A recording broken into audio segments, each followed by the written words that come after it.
आज असं काय झालं की सकाळ सकाळी मम्मी पप्पाला लवकर निघावं लागलं. थांबा सांगतो सुरुवातीपासून.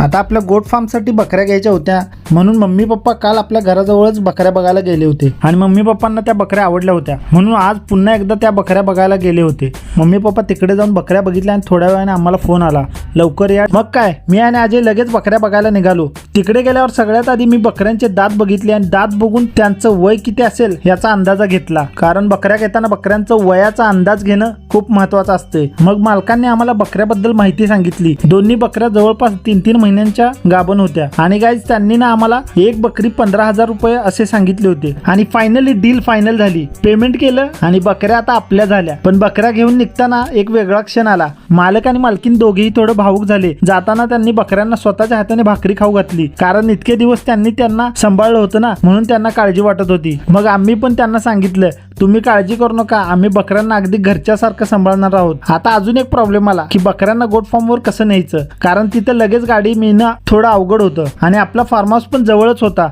म्हणून आम्ही ठरवलं की आपल्या कारमधूनच घेऊन जाऊया. पण बकऱ्यांना कारमध्ये बसवताना अजून एक प्रॉब्लेम झाला, कारण त्या गाडीत बसायलाच तयार नव्हत्या. शेवटी कसं बसं करून बकऱ्यांना गाडीत बसवलं आणि थोड्याच वेळात त्यांना आपल्या फार्मवर घेऊन आलो. गाडीतून उतरल्यावर त्या सरळ आतल्या बाजूस पळायला लागल्या. त्यांना बहुतेक वाटत होतं हेच आपलं नवीन घर आहे. मग त्यांनी चारा खायला सुरुवात केली आणि हळूहळू त्यांचा पॅनिक पण कमी झाला. आता त्यांना भूक लागली असेल म्हणून मी आपल्या फार्म हाऊसवरील शेवरी हार्वेस्ट करून घेऊन आलो आणि बकऱ्यांनी ही शेवरी खूप आवडीने खाल्ली. 5 मिनिटात सगळी शेवरी फस्त केली त्यांनी. बहुतेक बिचारांना खूप भूक लागली होती.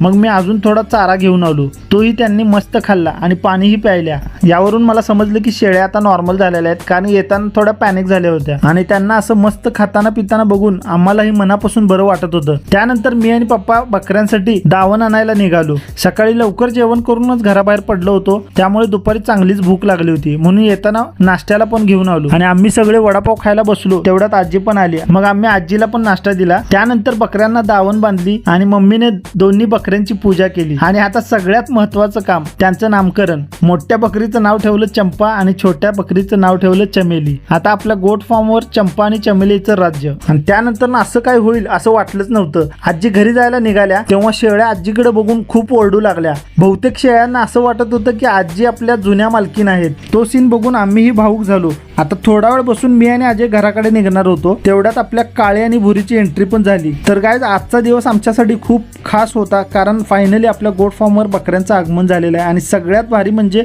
चांगल्या बकऱ्या आपल्याला चांगल्या भावात मिळाल्या. आता त्यांची नीट काळजी घेऊन आपला गोट फार्म अजून मोठा करायचा आहे. आजचा दिवस खरंच मनाला खूप समाधान देऊन गेला. चला तर मग भेटूया पुढच्या ब्लॉगमध्ये आणि सबस्क्राईब नक्की करा. तोपर्यंत बाय बाय.